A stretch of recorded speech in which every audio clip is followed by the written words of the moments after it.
Hello guys, welcome back to my channel. आज हम discuss करेंगे अपने मिसलेनियस के एग्जाम्पल चैप्टर नंबर 6 के। तो चलिए स्टार्ट करते हैं अपने टॉपिक से। इनके एग्जाम्पल्स में आपको सभी मिक्स्ड क्वेश्चंस मिलेंगे, हर एक कंसेप्ट से रिलेटेड। तो इसलिए मैंने इससे पहले अपनी सभी वीडियोस में चैप्टर 6 को कंप्लीट कवर कर दिया, सभी कंसेप्ट और सभी मोस्ट इंपोर्टेंट क्वेश्चन के साथ। तो आप जाके वो वीडियोस भी देख सकते हैं, मैं उनको लिंक डिस्क्रिप्शन बॉक्स में आपको जरूर दे दूंगी। तो अभी स्टार्ट करते हैं अपने एग्जाम्पल से। हम करेंगे अपने एग्जाम्पल 42 से लेकर 51 तक। तो सबसे पहले हम देखेंगे अपना एग्जाम्पल नंबर 42। इसकी स्टेटमेंट रीड करते हैं। A car starts from a point P at time t is equals to 0।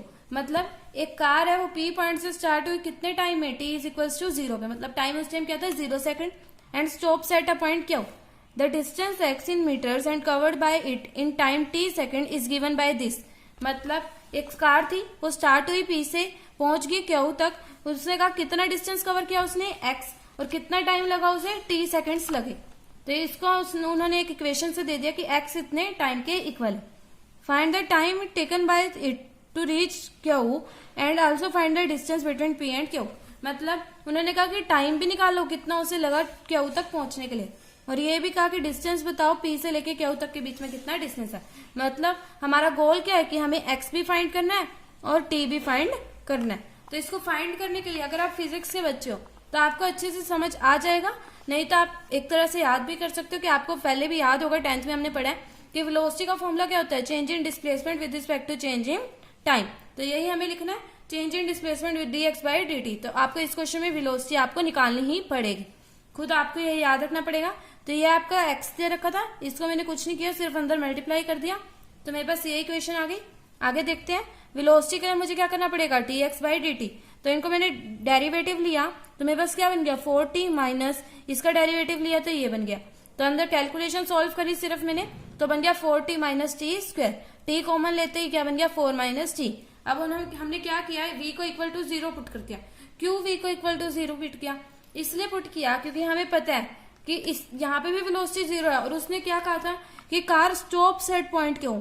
मतलब यहाँ पे भी कार आके क्या हो गया, स्टॉप हो गया। तो मतलब यहाँ पे भी वेलोसिटी क्या है, 0 है। तो यहाँ पे भी कार की वेलोसिटी 0 और यहाँ के भी कार की वेलोसिटी क्या है, 0 है। तो वेलोसिटी 0 है, कहाँ पे, 10 वेलोसिटी इक्वल्स टू 0। मतलब वेलोसिटी क्या आई थी, ये आई थी, इसको इक्वल टू 0 पुट करा। टी की वैल्यू एक तो आ गई 0, पता है हमें यहाँ 0 थी, और एक टी की वैल्यू क्या आ गई 4। तो इससे हमारा क्या निकल गया, टाइम निकल गया। इसलिए हमने अपने क्वेश्चन में वेलोसिटी का यूज किया था। तो आपको यही अच्छे से याद रखना है कि इस क्वेश्चन में आपको वेलोसिटी का यूज करना है। आगे देखते हैं, टाइम हमारे पास आ गया। अब हमें क्या निकालना था, सिर्फ डिस्टेंस रह गया हमारा। एक मोटिव हो गया हमारा कंप्लीट, हमें निकालना है डिस्टेंस। तो डिस्टेंस के लिए तो हमें इक्वेशन दे रखी है, डिस्टेंस और टाइम है।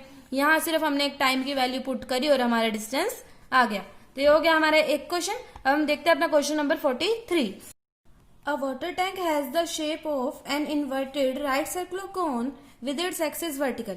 इसका मतलब क्या है कि एक वाटर टैंक है जिसकी शेप कैसी है, इन्वर्टेड राइट सर्कुलर कोन की तरह। मतलब ये राइट सर्कुलर कोन है आपका, ये उल्टा पड़ा है, विद इट्स एक्सिस वर्टिकल, जिसकी एक्सिस क्या है हमारी, वर्टिकल है। एंड वर्टेक्स लोअर मोस्ट, मतलब जो ये कॉर्नर है ये कहाँ है, सबसे नीचे है। It's semi vertical angle is tan inverse 0.5। अब सेमी वर्टिकल एंगल क्या होता है, ये वाला एंगल। तो ये किसके इक्वल लिखा हुआ है उन्होंने, tan इनवर्स 0.5 के। तो हम अपने फिगर को देखते हैं और स्टेटमेंट के इतने, इसके अकॉर्डिंग हमने क्या निकाला, ये हमारी फिगर बनी।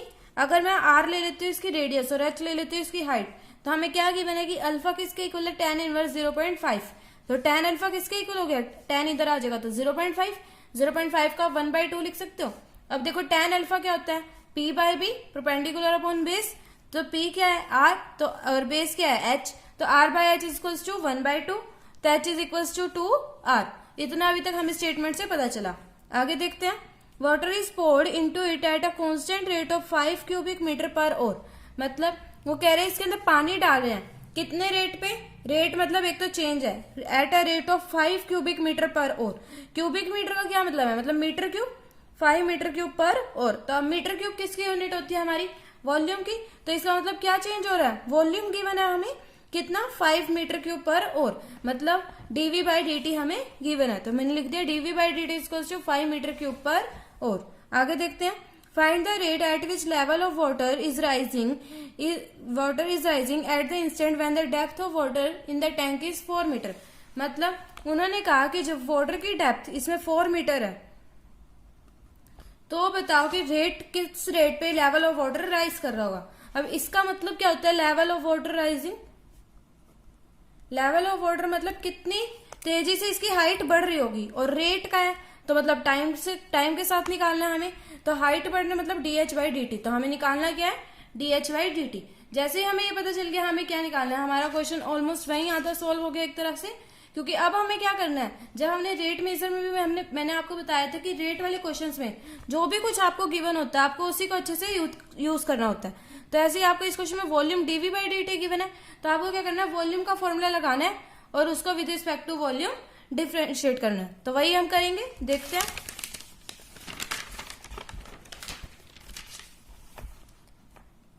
ये जैसे हमने क्या किया, वॉल्यूम का फॉर्मूला लगाया 1/3 πr²h, तो वॉल्यूम ये आया था।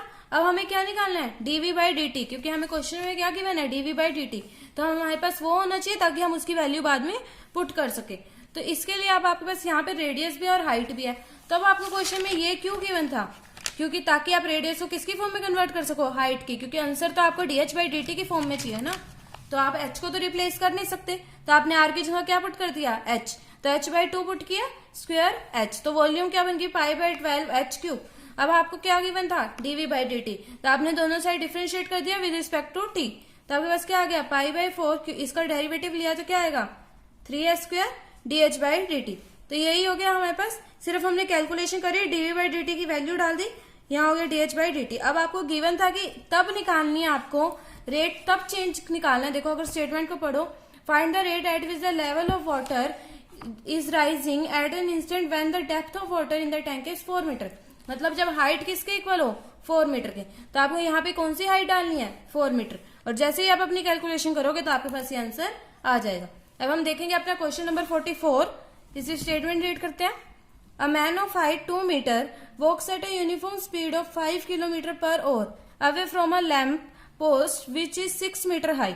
इसका मतलब क्या, एक मैन है जिसकी हाइट क्या 2 मीटर, वो कितनी स्पीड से दूर भाग रहा है, उन्होंने कहा ना अवे, तो दूर भाग रहा है वो कितनी स्पीड से 5 किलोमीटर पर आवर की, कहां से लैंप पोस्ट से।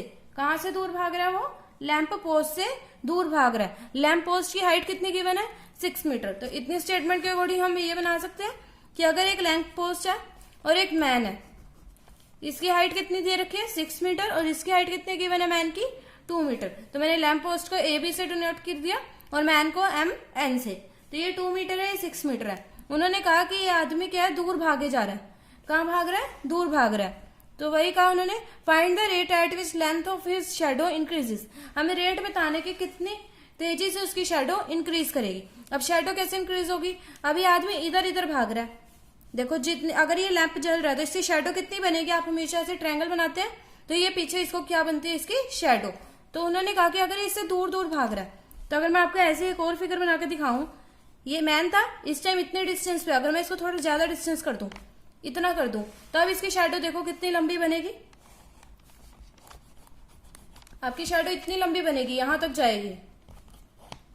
तो अब देखो जैसे जैसे दूर दूर भाग रहा है वैसे वैसे शेडो की लेंथ क्या हो रही है, लंबी हो रही है। पहले इतनी थी फिर इतनी हो गई। तो हमें यही बताना है कि find the rate at which the length of it shadow increases, कि कितनी रेट में उसकी लेंथ ऑफ शेडो इंक्रीज कर रही है। तो अगर मैं इस डिस्टेंस को S कर दूं, इस पॉइंट को मैंने S माना हुआ है कैपिटल S, इस डिस्टेंस को भी मैंने क्या लिख दिया S लिख दिया, सिर्फ इतने डिस्टेंस को। इतना डिस्टेंस अगर आपका S है तो आपको क्या निकालना है कि कितनी तेजी से ये डिस्टेंस बढ़ रहा है, कितनी तेजी से ये बीच की चीज बढ़ रही है, तो उसे आप क्या बोल सकते हो ds/dt। तो ये आपको निकालना है। हमें इतना अपनी स्टेटमेंट से पता चल गया। अब उन्होंने क्या कहा था 5 किलोमीटर पर आवर क्या है उसकी, walks at a uniform speed of 5 kilometre per hour away from a lamp post. अब उन्होंने कहा कि स्पीड कितनी स्पीड से, walks at a uniform speed of 5 kilometre per hour. तो स्पीड मतलब कितनी तेजी से ये चीज चेंज हो रही है। अब जितनी तेजी से वो यहाँ से यहाँ भाग रहा है उतनी तेजी से ये चेंज हो रहा है। किलोमीटर मतलब लेंथ को डिनोट कर रहा है, और क्या मतलब क्या हो गया, रेट हो गया। तो मतलब ये आपको क्या गिवन है, हम यूनिट से ही पता लगाते हैं कि हमें गिवन क्या है। तो किलोमीटर किसकी यूनिट होती है, लेंथ की, मतलब कितनी तेजी से ये डिस्टेंस चेंज हो रहा है। जितनी तेजी से आदमी यहाँ से भाग रहा है वो हमें गिवन है ना कि यूनिफॉर्म स्पीड है उसकी 5 किलोमीटर पर आवर, तो कितनी तेजी से वो यहाँ से दूर हो रहा है। तो अगर मैं AM को L मान लेती हूँ तो मेरे पास क्या गिवन है dl/dt is equal to 5 kilometre per hour. इतना हमें अपनी स्टेटमेंट से पता चल गया। अब हमें क्या करना है, क्वेश्चन में निकालना तो ds बाई dt था और गिवन है dl बाई dt। तो इस क्वेश्चन में आपको क्या करना है, अपने सिमिलर ट्रायंगल्स की प्रॉपर्टी लगानी है। तो आप देखो अपने ट्रायंगल MSN और ट्रायंगल ASB क्या है, आपस में सिमिलर ट्रायंगल्स हैं, क्योंकि एक एंगल क्या इसमें 90 डिग्री का है, एक एंगल क्या है इनका सेम है, और ये क्या इनके कोरस्पॉन्डिंग एंगल्स। तो ये क्या हो गए, दोनों सिमिलर ट्रायंगल्स हो गए। तो सिमिलर ट्रायंगल्स है तो इसके ये प्रॉपर्टी हमें फॉलो करनी पड़ती है, क्योंकि ये हमने 10th क्लास में पढ़ा हुआ है, जो भी दो ट्रायंगल सिमिलर होते हैं तो ये प्रॉपर्टी फॉलो होती है।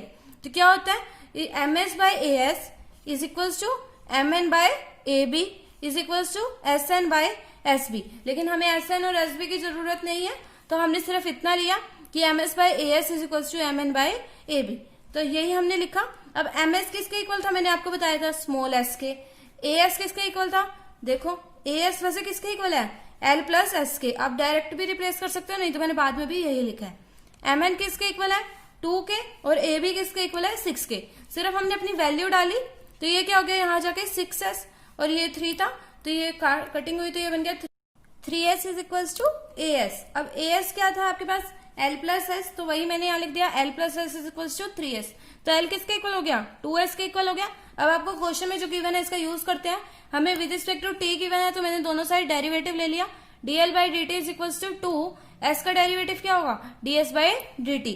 अब ये आपको गिवन है कि इसकी वैल्यू क्या है 5, ये 2 नीचे आ गया, तो आपके पास क्या आ गया आंसर में, ds बाई dt। और यही आपका आंसर है, यही हमें चाहिए था। तो अब हम डिस्कस करेंगे अपना एक बहुत ज्यादा इंपॉर्टेंट क्वेश्चन, जो कि आपका एग्जाम्पल नंबर 45। देखते हैं, find the equation of normal to the curve x square is equals to 4y which passes through the point 1,2। अब इसकी स्टेटमेंट तो देखने में बहुत ज्यादा सिंपल है, लेकिन बच्चे इसमें एक ही गलती करते हैं, वो हम अभी डिस्कस करेंगे। उन्होंने कहा कि इक्वेशन निकालो किसकी, नॉर्मल की। तो अगर जब हमने टेंजेंट एंड नॉर्मल पढ़ा था, हमने डिस्कस किया था कि नॉर्मल की इक्वेशन निकालने के लिए सिर्फ आपको 2 चीजों की जरूरत है। नॉर्मल की चाहे वो आपको कहते चाहे टेंजेंट के कहते, आपको सिर्फ 2 चीजों की जरूरत है।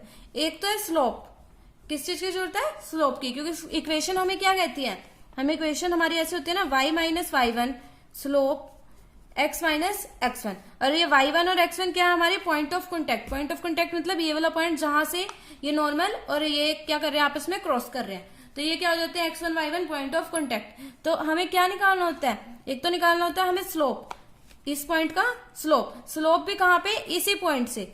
और हमें क्या निकालना है, एक पॉइंट ऑफ कॉन्टेक्ट। अगर हमें ये 2 चीजें पता है, तो हमारी नॉर्मल की इक्वेशन या फिर टेंजेंट की इक्वेशन हम अच्छे से लिख सकते हैं। तो एक हमें चाहिए स्लोप, और दूसरा हमें क्या चाहिए, पॉइंट ऑफ कॉन्टेक्ट। और पॉइंट स्लोप भी हमें कहाँ पे चाहिए, इन्हीं पॉइंट ऑफ कॉन्टेक्ट पे।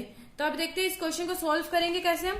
इन्होंने कहा कि इक्वेशन निकालो नॉर्मल की to the curve x square equals to 4y। तो अगर मैंने ये स्टेटमेंट लिखी, तो मेरे पास ये कर्व बनेगी x square equals to 4y की। कोई भी parabola x square equals to 4y parabola ऐसे ही बनेगा।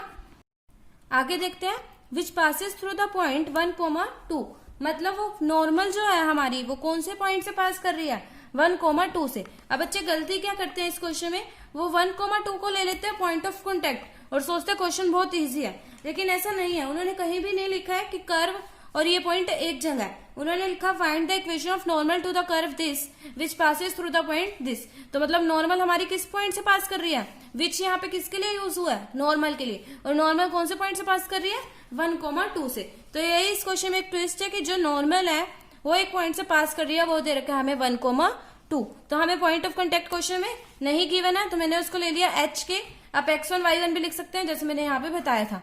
और हमें क्या चाहिए, एक स्लोप चाहिए। अब हमें क्या गिवन है, x square equals to 4y। अब मैंने पॉइंट ऑफ कॉन्टेक्ट क्या लिए, h और k। तो अब ये वाले पॉइंट इस पैराबोला की इक्वेशन को भी तो सेटिस्फाई करेंगे।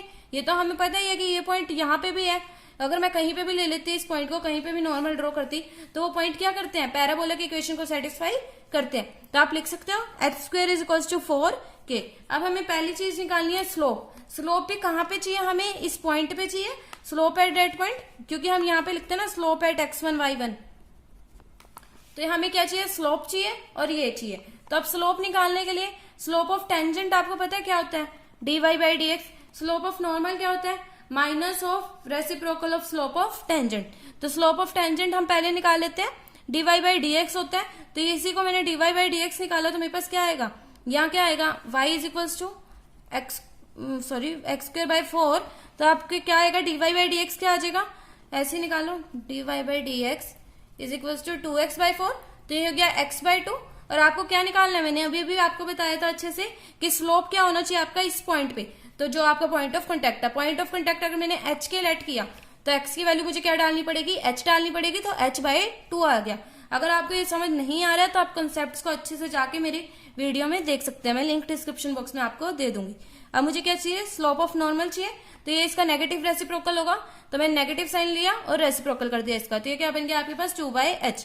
अब आपके पास एक चीज तो आ गई कि स्लोप ऑफ नॉर्मल तो आ गया, अब आपको पॉइंट ऑफ कॉन्टेक्ट चाहिए, तो आपने अपनी इक्वेशन लिखी पहले y माइनस y1, आपने क्या लिया था y1 को, k is equal to slope x minus x1। आप x1 y1 के फॉर्म में भी क्वेश्चन को सॉल्व कर सकते हैं। अब नॉर्मल आपका कौन से पॉइंट से, अब देखो इस पॉइंट का क्या हमें यूज करना है, नॉर्मल आपको कौन से पॉइंट से पास कर रहा है, 1,2 से, तो ये पॉइंट आपको कहाँ लिखना है, इसमें नहीं आप पुट कर सकते क्योंकि ये दोनों पॉइंट तो कहाँ पे लाई कर रहे हैं, आपके पैराबोला पे।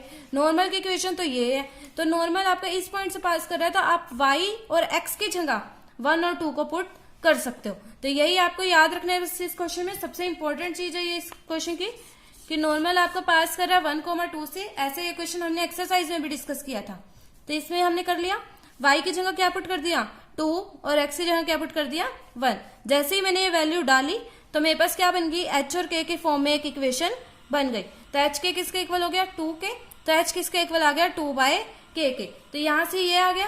और एक इक्वेशन क्या थी h और k की, h² is equal to 4k, तो ये दोनों इक्वेशन थी, इन दोनों को मैंने यूज करा, h² is equal to 4, k की वैल्यू मैंने यहां से डाल दी, तो क्या बनेगा 2/h, तो h की वैल्यू क्या आ गई मेरी 2, और यहीं से मैंने अपनी k की वैल्यू निकाली, तो वो क्या आ गई हमारी 1।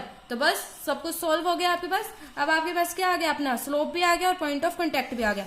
पॉइंट ऑफ कांटेक्ट क्या हो गए 2,1, और स्लोप क्या आया था आपका नॉर्मल का -2/h, तो h की वैल्यू क्या आई है 2, तो स्लोप क्या हो गया -1। तो यही आपने वैल्यू डाली सिर्फ, y minus y1 equal to slope x minus x1, तो ये आ गया आपकी इक्वेशन ऑफ नॉर्मल। तो अब हम देखते हैं अपना नेक्स्ट एग्जाम्पल, जो कि हमारा example number 46। Find the equation of tangent to the curve y is equals to cos x plus y, जिसमें x की वैल्यू कहां से कहां तक है -2π से 2π, that are parallel to the line this. अब ये वाला क्वेश्चन भी आपका थोड़ा सा अलग क्वेश्चन है और बहुत इंपॉर्टेंट क्वेश्चन है, तो इस क्वेश्चन को अभी हम अच्छे से करेंगे। आपके मिसलेनियस के एग्जाम्पल में बस ये 2-3 क्वेश्चन ही है जो थोड़े अलग है, बाकी सब कुछ तो सिंपल है। Find the equation of tangent to the curve, हमें कहा कि अगर ये इक्वेशन है, ये कर्व है कोई भी, और इसकी क्या निकालनी है, इससे टेंजेंट की इक्वेशन निकालनी है, जिसमें x हमें गिवन है कि ये -2π से 2π के बीच में ही लाई करता है। That are parallel to the line, मतलब जो टेंजेंट्स हैं, देखो लिखा हुआ है क्वेश्चन में कि टेंजेंट्स की इक्वेशन निकालनी है, तो हमें पता है कि 2 या 2 से ज्यादा ही टेंजेंट्स होंगे। तो देखते हैं कैसे करेंगे। That are parallel to the line x plus 2y equals to 0, मतलब जो ये हमारे टेंजेंट्स होंगे वो सारे क्या होंगे, इस लाइन के पैरेलल होंगे। तो हमें पता है कि जब भी टेंजेंट्स कोई भी 2 लाइन्स आपस में पैरेलल होती हैं तो उनका स्लोप क्या होता है, हमारा सेम होता है। तो हम देखते हैं अपने क्वेश्चन को कैसे सोल्व करते हैं। हमने लिखा y is equal to cos x plus y, और हमें ये गिवन था कि x इन दोनों के बीच में है। हमें क्या कहा कि parallel to the line x plus 2y equals to 0, तो मतलब हमें ये क्वेश्चन में से गिवन था, तो इस लाइन का स्लोप क्या होगा, minus coefficient of x upon coefficient of y, तो वही मैंने लिख दिया -1/2 इस लाइन का स्लोप आ गया। तो मतलब जो स्लोप इसका है वही हमारे टेंजेंट का स्लोप है। अभी मैंने आपको बताया था कि इक्वेशन लिखने के लिए हमें 2 ही चीजों की जरूरत होती है, एक होता है स्लोप, एक होता है पॉइंट ऑफ कॉन्टेक्ट। इन 2 चीजों की हमें जरूरत होती है क्या लिखने के लिए, अपनी इक्वेशन लिखने के लिए। तो हमारे पास स्लोप तो आ गया इस क्वेश्चन में, स्लोप तो हमें डायरेक्ट पता चल गया कि हमारा -1/2 ही रहेगा। अब हम पॉइंट ऑफ कॉन्टेक्ट कैसे निकालेंगे, स्लोप हमारा किसके इक्वल भी होता है, dy/dx के भी इक्वल होता है हमारा स्लोप। हमें पता है कि स्लोप को हम dy/dx भी लिखते हैं, तो स्लोप अगर हमारा इसके इक्वल है तो अगर मैं यहां से इसका डेरिवेटिव लूं तो क्या आएगा, dy/dx साइन कोस का क्या हो जाएगा -sin x प्लस वाई, और इसका डेरिवेटिव हम कौन से रूल से कर रहे हैं, अपना चेन रूल से। ये मैंने अपनी डेरिवेटिव्स की वीडियो में और कंसेप्ट में भी अच्छे से डिस्कस किया हुआ है। तो x की वैल्यू क्या आ गई 1, मतलब इसका डेरिवेटिव क्या हो गया 1 प्लस y का डेरिवेटिव क्या हो गया dy/dx। तो dy/dx की वैल्यू क्या आ गई यहाँ पे, देखो -sin x प्लस वाई, सिर्फ अंदर मल्टीप्लाई किया, यहाँ क्या बन गया -sin x plus Y dy/dx। आपको वैल्यू किसकी अलग करके निकालनी है, dy/dx की, लेकिन यहाँ पे भी आपके पास dy/dx, तो मैंने इस वाले को यहाँ ले लिया और यहाँ से क्या ले लिया, कॉमन ले लिया, तो यहाँ क्या बन गया 1 plus sine x plus y, तो यहाँ क्या बचा सिर्फ -sin x प्लस y। तो इतना हमारे पास हुआ। अब हमें क्या चाहिए था, dy बाई डी एक्स, तो इसको क्या ले जाएंगे, अपॉन में। तो यहाँ आ गया minus sine x plus y, 1 plus sine x plus y. तो ये आ गया आपका dy बाई डी एक्स। लेकिन अब मैंने आपको क्या बताया था कि स्लोप कहाँ पे चाहिए हमें, एट पॉइंट ऑफ कॉन्टेक्ट। हमने पढ़ रखा है अच्छे से कि हमें जो अभी हमारा स्लोप है वो हमें कहाँ पे काउंट करना होता है, पॉइंट ऑफ कॉन्टेक्ट पे। ये तो हमारा नॉर्मल स्लोप आ गया। अब पॉइंट ऑफ कॉन्टेक्ट क्या हमारे पास, x1 y1। तो हमें इसकी वैल्यू यहाँ पे डालनी होगी। x की जगह आप लिखो x1, y की जगह लिख दो y1। ये आपका एक तरह से बिल्कुल एक्यूरेट मेथड है लिखने का।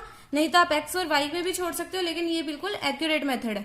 x की जगह x1, y की जगह क्या लिख दिया, y1 लिख दिया। तब हमारे पास हमारी एक इक्वेशन बन गई, x1 y1। ये इसके किसके इक्वल आ गया, हमें पता है कि स्लोप किसके इक्वल था, -1/2 के। तो हमने वही वैल्यू यहाँ पे डाल दी। अब आपको क्या करनी है, कैलकुलेशन करनी है। अब आप कहोगे कि बुक में तो ये क्वेश्चन बहुत ज्यादा छोटा है, एग्जाम्पल में आप ध्यान से देखो, उन्होंने लिखा slope at point x y. एक तो उन्होंने पॉइंट ही एक्स वाई ले लिए, x1 y1 भी आप लिख सकते हो।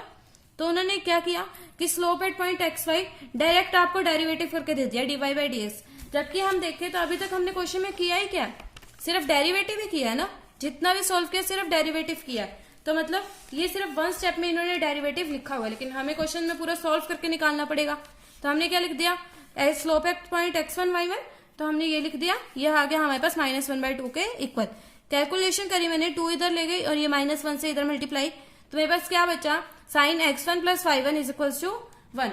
अब आपको अगर जर्नल फॉर्मूला से ट्रिग्नोमेट्रिक रेशियो सोल्व करनी आती है, अगर नहीं भी आती तो कोई बात नहीं, मैंने इस पे वीडियो भी बनाई हुई है, नहीं तो आप वो भी देख सकते हैं। नहीं तो अगर आपको आती है, हमने क्लास 9 में अच्छे से पढ़ी थी कि साइन ऑफ कुछ भी एंगल अगर 1 के इक्वल है तो आप क्या लिख सकते हो, 1 को साइन 90 डिग्री। तो मतलब ये वाला एंगल किसके इक्वल हो गया, π/2 के, मतलब साइन π/2।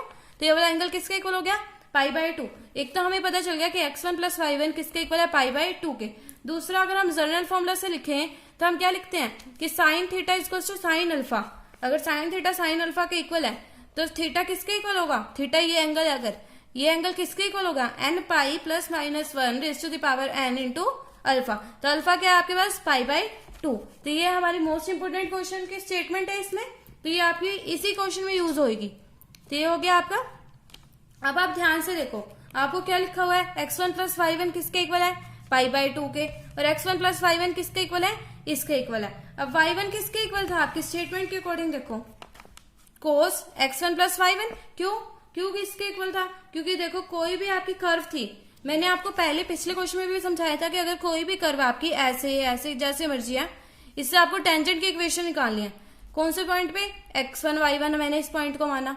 तो अगर ये पॉइंट x1 y1 है तो ये पॉइंट इस कर्व के ऊपर भी तो आता है, तो ये इसे भी सेटिस्फाई करेगा। जैसे हमने पिछले क्वेश्चन में h के लिया था, तो वो इक्वेशन हमने यहाँ से भी तो निकाली थी। तो ऐसे ही हमने क्या किया, x1 y1 को यहाँ से भी निकाल लिया। तो क्या बन गया, x1 y1 यहाँ से क्या निकाला, हमारे पास आया y1 is equal to cos x1 plus y1, क्या आया था हमारे पास। तो मैंने यही लिख दिया। अब हम आगे देखते हैं, हमें क्या किया, हमारे पास आ गया y1 is equal to cos x1 plus y1। तो y1 इज इक्वल टू कोस, अब मेरे पास x1 प्लस y1 की कंप्लीट वैल्यू है, तो मैंने इसी वैल्यू को यहाँ डाला। अब आपको पता है कि cos n pi plus -1 raise to the power n, या कुछ भी हो, n की वैल्यू अगर हम कुछ भी ले तो कोस के अंदर अगर ये वाली क्वांटिटी आ जाती है तो आपका y1 क्या हो जाता है, इक्वल टू 0। तो यहाँ क्या आ जाएगा, इक्वल टू 0 आ जाएगा। अगर आप n की कुछ भी वैल्यू ले, n की अगर मैं वैल्यू 1 ले लेती हूँ तो यहाँ आ जाएगा पाई माइनस π/2। तो क्या बनेगा, π/2। तो कोस π/2 क्या होता है, 0। ऐसे ही अगर आप n की कुछ भी वैल्यू लेंगे तो आपका y1 क्या हो गया, 0 हो गया। तो एक चीज हमें, हमारे पास y1 की वैल्यू तो हमारी आ गई, हमें अब किसकी वैल्यू चाहिए, x1 की। तो अगर हमारे पास y1 की वैल्यू आ गई है और x1 की वैल्यू हमें चाहिए, तो वो हम कैसे निकालेंगे, y1 की वैल्यू मुझे पता है क्या है, 0 है। तो x1 किसके इक्वल हो गया, इस सारे के इक्वल हो गया। देखते हैं कैसे करेंगे, x1 इस पूरे के इक्वल है, अभी तक हमें इतना पता है।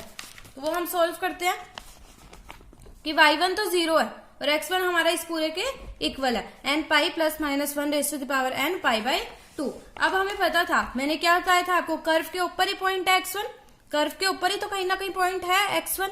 तो उन्होंने क्या कहा कि जो x है वो किसके बीच में लाई करता है, -2 पाई से लेके +2 पाई तक। तो मतलब जो भी हमारा x1 होगा वो ज्यादा से ज्यादा -2 पाई हो सकता है, और कम से कम -2 पाई हो सकता है, और ज्यादा से ज्यादा +2 पाई हो सकता है। तो अब देखते हैं, अगर मैं n की वैल्यू 0 पुट करूंगी, आप कुछ भी वैल्यू पुट करके देख सकते हो, 0 1 2 -1 -2, मैं आपको करके दिखाती हूँ। n की वैल्यू मैंने 0 डाली तो मेरे पास x1 की वैल्यू क्या आ गई, π/2, क्योंकि ये वैल्यू क्या है 0 हो गया, यहाँ क्या बचेगा सिर्फ π/2। तो ऐसे ही n की वैल्यू 1 डाली मैंने, तो 1 डाली तो भी मेरे पास आंसर क्या आएगा, यहाँ पाई, यहाँ -π/2, तो ये भी क्या बनेगा π/2। ऐसे ही मैंने 2 डाली है n की वैल्यू, तो जैसे ही मैंने वैल्यू 2 डाली तो यहाँ क्या बना 2π, तो यहाँ पे क्या बन गया +π/2, तो मेरे पास आंसर आ गया 5π/2। लेकिन ये तो बड़ा है 2π से, तो हम x1 की एवरी वैल्यू तो इंक्लूड नहीं कर सकते। ऐसे ही मैंने अब -1 डाल के देखी तो मेरे पास आ गया माइनस का पाई, यहाँ पे क्या बना -π/2, तो क्या बन गया -3π/2। ऐसे ही अगर आप -2 डालेंगे तो भी आपकी वैल्यू इन दोनों के बीच में लाई नहीं करेगी, तो आप उसको भी ट्राई कर सकते हैं। तो आपकी सिर्फ ये π/2 वैल्यू लाई कर रही है हमारी, और एक वैल्यू लाई कर रही है -3π/2। तो हम कौन कौन सी वैल्यू लेंगे, एक तो y1 0 और x1 π/2, और एक y1 0 और x1 -3π/2। तो मैंने यही लिख दिया कि एक बार तो आ रहा है y1 0 है तो x1 की वैल्यू ये, और दूसरी बार आ रहा है ये। तो मुझे क्या करना था, अब अपनी इक्वेशन बनानी थी। इक्वेशन बनाने के लिए मुझे स्लोप चाहिए, वो भी मेरे पास आ चुका है, और अपने पॉइंट ऑफ कॉन्टेक्ट चाहिए, वो क्या होते हैं x1 और y1। तो वही मैंने सिर्फ वैल्यू डाली और मेरी इक्वेशन बन गई। अब बस आप इसको थोड़ा सा सॉल्व कर लीजिए और आपका पूरा क्वेश्चन सॉल्व हो जाएगा। मैं होप करती हूँ आपको हमारा लास्ट क्वेश्चन, जो कि बहुत ज्यादा इंपॉर्टेंट, अच्छे से समझ आया होगा। अब हम देखते हैं अपना example number 47। Find intervals in which function given by f(x) is equal to this is strictly increasing, b strictly decreasing. अब हमें क्या कहा है कि बताओ, कोई इंटरवल बताओ जिस इंटरवल में क्या करे, हमारा फंक्शन स्ट्रिक्टली इंक्रीज कर रहा हो और स्ट्रिक्टली डिक्रीज करो। स्ट्रिक्टली इंक्रीजिंग का मतलब क्या होता है, हमने पढ़ा है f'(x) ग्रेटर देन 0, और स्ट्रिक्टली डिक्रीजिंग का मतलब क्या होता है f'(x) लेस देन 0। मतलब जो भी हमारा डेरिवेटिव है वो f'(x) ग्रेटर देन 0 तो स्ट्रिक्टली इंक्रीजिंग कहते हैं, लेस देन 0 तो स्ट्रिक्टली डिक्रीजिंग कहते हैं। तो अगर आपको इंक्रीजिंग डिक्रीजिंग का कंसेप्ट भी नहीं आता तो आप मेरी वीडियो में जाके देख सकते हैं। तो ये आ गया आपका f(x), ये मैंने फंक्शन लिख दिया। उन्होंने कहा स्ट्रिक्टली इंक्रीजिंग और स्ट्रिक्टली डिक्रीजिंग। तो सबसे मेन पॉइंट क्या होता है, इस पूरे चैप्टर में ही हमने देखा सबसे मेन पॉइंट है हमें सबसे पहले लेना है डेरिवेटिव। तो क्योंकि इस चैप्टर का नाम भी यही है, एप्लीकेशन ऑफ डेरिवेटिव, तो मैंने क्या ले लिया, डेरिवेटिव लिया f'(x), क्या आएगा 3/10 x⁴ का 4x³ माइनस 4/5 3x² माइनस यहाँ क्या बनेगा 6x प्लस 36/5। तो f'(x) किसके इक्वल आ गया, यहाँ कैलकुलेशन करी मैंने 6/5x³ minus 12/5x² minus 6x plus 36/5। तो f'(x) आ गया। अगर मैं 6/5 को कॉमन ले लूं तो मेरे पास बनेगा x³ minus 2x² minus 5x plus 6। अब मुझे क्या करना होता है, अपने f'(x) को इक्वल टू 0 पुट करना होता है और अपने क्रिटिकल पॉइंट्स निकालने होते हैं। तो ये आया हमारा f'(x), इसको इक्वल टू 0। अभी हमारी क्यूबिक में इक्वेशन है, मतलब x के ऊपर क्यूब गिवन है -2x² minus 5x plus 6 equal to 0। तो जब भी आपके पास ऐसी इक्वेशन आती है तो मैंने आपको पहले ही बताया था आप कैसे सॉल्व कर सकते हो। कुछ भी एक पॉइंट ले लो, आप चेक करो 1 0 2 -2 +2, ऐसे करके आपको चेक करना पड़ता है कि किस इक्वेशन को सेटिस्फाई कर रही है। तो अगर मैं x को -2 पुट करती हूँ तो आप देखो ये सेटिस्फाई कर जाती है इसको। ये मैंने कैलकुलेशन करी, सिर्फ -2 वैल्यू डाली तो मैंने देखा 0 = 0, तो मतलब x = -2 तो इसको सेटिस्फाई कर रहा है। तो मतलब x + 2 क्या हो गया, इसका एक फैक्टर हो गया। x + 2 = 0 क्या हो गया, इसका एक फैक्टर हो गया। तो अगर हमें एक फैक्टर मिल गया और हमें और 0 निकालनी है तो हम कैसे निकालते हैं, हमने अपनी क्लास 10th में अच्छे से सीखा हुआ है। हम क्या करते हैं, इसको अंदर रख देते हैं और x + 2 इसको इससे क्या कर देते हैं, डिवाइड कर देते हैं। तो जैसे ही मैंने इसको डिवाइड किया मेरे पास ये क्या है, x² माइनस 4x प्लस 3। तो ये वाली डिवाइड जैसे ही मैंने सॉल्व करी तो मेरे पास क्या आ गया, x² plus minus 4x plus 3। तो मतलब इसका ये भी एक फैक्टर है। तो अगर ये एक फैक्टर है तो x² माइनस 4x प्लस 3, इसको मैं अलग अलग करूं, बीच में से स्प्लिट कर दिया मैंने -3x माइनस x, तो आपके पास क्या आ गया x - 1 x - 3। तो अब हमारे पास कितने फैक्टर हो गए, 3 फैक्टर हो गए। तो इस क्वेश्चन में सिर्फ एक चीज इंपॉर्टेंट है कि आपको अपने फैक्टर कैसे बनाने हैं, नहीं तो क्वेश्चन बिल्कुल सिंपल है। आपको इक्वल टू 0 पुट करा, अगर आपके फैक्टर बन गए तो आपका क्वेश्चन इजीली सॉल्व हो जाएगा। अब हमारे पास 3 फैक्टर बने, किसके, ये वाली हमारी स्टेटमेंट थी, इसको मैंने इक्वल टू 0 पुट किया था, इसी के हमारे 3 फैक्टर बन गए, x + 2 x - 1 x - 3 equal to 0। तो अब आपके पास क्या आ गई, x की वैल्यू -2 x की वैल्यू 1 और x की वैल्यू 3। तो ये तीनों क्या है हमारे क्रिटिकल पॉइंट्स। क्रिटिकल पॉइंट्स को क्या करते हैं, हम अपनी नंबर लाइन पे प्लेस करते हैं। +∞ टू -∞ हमारी नंबर लाइन है, 3 1 -2। तो ये आ गए हमारे तीनों पॉइंट्स। आगे देखते हैं हमें क्या करना होता है, हमारी नंबर लाइन यहाँ पे हमारी वेव कहाँ से स्टार्ट होती है, हमेशा पॉजिटिव से। तो पॉजिटिव नेगेटिव पॉजिटिव नेगेटिव ऐसी होती है हमारी, क्योंकि ये क्वेश्चन बिल्कुल सिंपल है, इसमें कोई चेंज नहीं है। आपको पता होगा जब भी यहाँ स्क्वायर होता है कुछ भी होता है तो यहाँ पे क्या कर देते हैं, साइन वेरी करते हैं। तो आपको क्या करना है, स्ट्रिक्टली इंक्रीजिंग पूछा था, आपको सिर्फ पॉजिटिव वाली लिख देने हैं। स्ट्रिक्टली इंक्रीजिंग का मतलब होता है आपका F dash x greater than 0। अब आपको पता है कि इस वाले पॉइंट पे, इस वाले पॉइंट पे और इस वाले पॉइंट पे आपका एफ डैश एक्स क्या है, इक्वल टू 0 है। हमने यही तो किया था, ये आपका एफ डैश एक्स का इक्वल टू 0, मतलब अगर आप इन तीनों में से कोई भी पॉइंट पुट करेंगे तो ये इक्वल टू 0 हो जाएगी टर्म। तो मतलब हमें स्ट्रिक्टली इंक्रीजिंग में तो ग्रेटर देन 0 वाले चाहिए, मतलब हम इन तीनों पॉइंट्स को क्या इंक्लूड नहीं कर सकते। तो अब आपके पास स्ट्रिक्टली इंक्रीजिंग मतलब जहां पे पॉजिटिव है। अब आप इस पॉइंट को इंक्लूड नहीं कर सकते, तो यहाँ पे आपने क्या लिख दिया, ओपन ब्रैकेट -2 से लेके 1 तक open bracket, union 3 to infinity. तो यहाँ पे भी क्या आएगी आपकी ओपन ब्रैकेट, इन्फिनिटी हमेशा आपकी ओपन होती है। आगे देखते हैं स्ट्रिक्टली डिक्रीजिंग में आपको क्या लिखने हैं, दोनों नेगेटिव वाले साइन, -इन्फिनिटी टू -2 यूनियन 1 से लेके 3 तक। अगर आपको ये वेव वाला मेथड नहीं आता तो आप डायरेक्ट अपना चेक कर सकते हैं, इसके बीच में से आप कोई भी एक वैल्यू लें और अपने एफ डैश एक्स में पुट करके देख लें कि वो ग्रेटर देन 0 आ रहा है या फिर लेस देन 0 आ रहा है। जैसे मैंने -2 से लेके 1 तक के बीच में एक 0 ले लिया, तो अगर मैं यहाँ 0 पुट करती हूँ तो ये तीनों टर्म तो 0 जाती है। तो ये क्या आया, +6, जो कि क्या है, ग्रेटर देन 0। तो यहाँ पे फंक्शन क्या होगा आपका, इंक्रीजिंग होगा। तो ये भी आपका एक मेथड है, नहीं तो आप वेव मेथड से भी चेक कर सकते हैं। अब हम देखते हैं अपना नेक्स्ट एग्जाम्पल, जो कि एग्जाम्पल नंबर 48। इसकी स्टेटमेंट रीड करते हैं। Show that the function f is given by f(x) is equals to tan inverse sin x plus cos x जब x क्या greater than 0 is always and strictly increasing function in 0 to π/4। अब ऐसे question आपके बहुत ज्यादा easy होते हैं जिसमें आपको कहा जाए शो दैट, मतलब इसमें आपको प्रूफ करना है कि अगर x आपका क्या है 0 से लेके π/4 के बीच में है तो आपका फंक्शन क्या होगा, स्ट्रिक्टली इंक्रीजिंग होगा। स्ट्रिक्टली इंक्रीजिंग मतलब एफ डैश एक्स क्या होगा, ग्रेटर देन 0 होगा। देखते हैं एफ डैश एक्स मैंने निकाला तो क्या आया, tan इनवर्स का डेरिवेटिव क्या होता है, 1/1 प्लस एक्स स्क्वायर। तो tan इनवर्स अगर ये इसका x है तो आपके पास क्या आएगा, 1/1 प्लस एक्स का स्क्वायर। तो ये हो गया इसका डेरिवेटिव। अब इसका अंदर वाले का डेरिवेटिव क्या होगा, हम चेन रूल लगा रहे हैं अपना, sin x का cos x, cos x का माइनस sin x। तो एफ डैश एक्स क्या आ गया, cos x minus sin x 1 plus, अब sin square x plus cos square x plus 2 sin x cos x, यही बनेगा। इसको खोलेंगे, sin square x plus cos square x plus 2 sin x cos x। अब इसको क्या लिख सकते हैं हम, 1 plus 2 sin x cos x को क्या लिख सकते हो, sin 2x। ये हमारी आइडेंटिटी होती है। तो अब आपका क्या बन गया, cos x minus sin x 2 plus sin 2x। अब आपको क्वेश्चन में क्या प्रूफ करना था, ध्यान से देखो कि अगर x 0 से लेके π/4 के बीच में है तो आपका फंक्शन क्या है, हमेशा स्ट्रिक्टली इंक्रीजिंग। मतलब अगर उन्होंने कहा कि x की वैल्यू 0 से लेके π/4 के बीच में है तो एफ डैश एक्स हमेशा ग्रेटर देन 0 होगा, ये आपको प्रूफ करना है।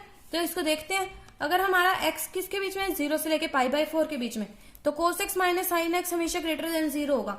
कैसे होगा, हमें पता है sin x का ग्राफ कैसे चलता है, हमारा ऐसे चलता है, और cos x का ग्राफ कैसे चलता है, ऐसे चलता है ना cos x का ग्राफ।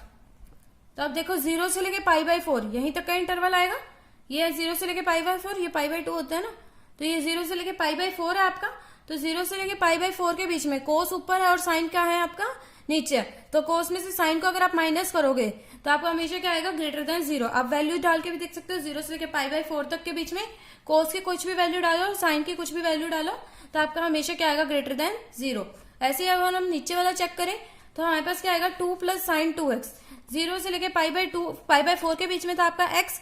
अब देखो साइन की अगर मैं बिल्कुल इजी तरीका बताऊं आपको, साइन की मिनिमम वैल्यू क्या हो सकती है, -1, और मैक्सिमम वैल्यू क्या हो सकती है, +1। तो अगर इसकी कम से कम वैल्यू भी लें तो आपके पास -1 आता है, तो 2 - 1 तो फिर भी +1 बनेगा, और ज्यादा से ज्यादा वैल्यू लें 1 आता है तो 2 + 1 तो फिर भी 3 बनेगा। तो मतलब हमेशा आंसर क्या आ रहा है आपका, ग्रेटर देन 0। तो हम लिख सकते हैं कि x की वैल्यू अगर 0 से लेके π/4 के बीच में है तो हमारा एफ डैश एक्स हमेशा क्या होगा, पॉजिटिव होगा। तो यही हमारा ये वाला क्वेश्चन भी बहुत इजीली सॉल्व हो गया। अब हम देखते हैं अपना example number 49। A circular disc of radius 3 cm is being heated due to expansion. Its radius increases at a rate of 0.05 cm per second. Find the rate at which its area is increasing when the radius is 3.2 cm. इन्होंने क्या कहा कि एक circular disc है जिसकी initial radius कितनी है, 3 centimetre. एक सर्कुलर डिस्क है जिसकी रेडियस कितनी है, 3 सेंटीमीटर। उन्होंने क्या करा, उसे हीट करना स्टार्ट किया।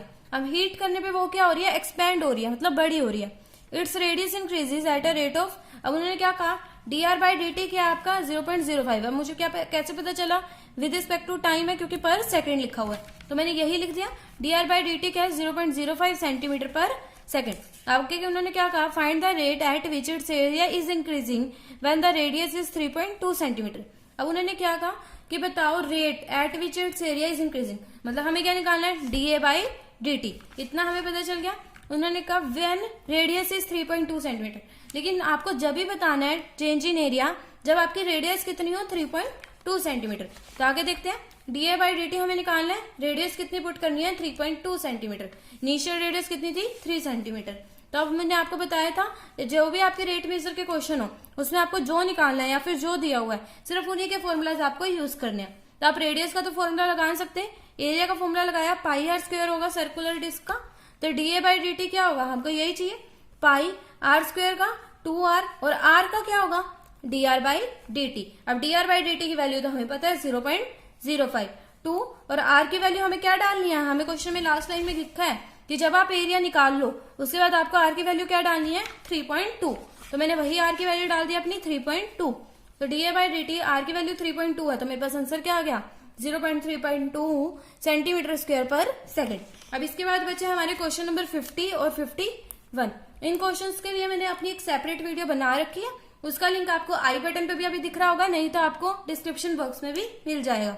तो मैं होप करती हूँ आपकी मेरी वीडियो पसंद आई होगी, तो प्लीज इस वीडियो को एक लाइक कर दो, मेरे चैनल को जरूर सब्सक्राइब करें। Thank you.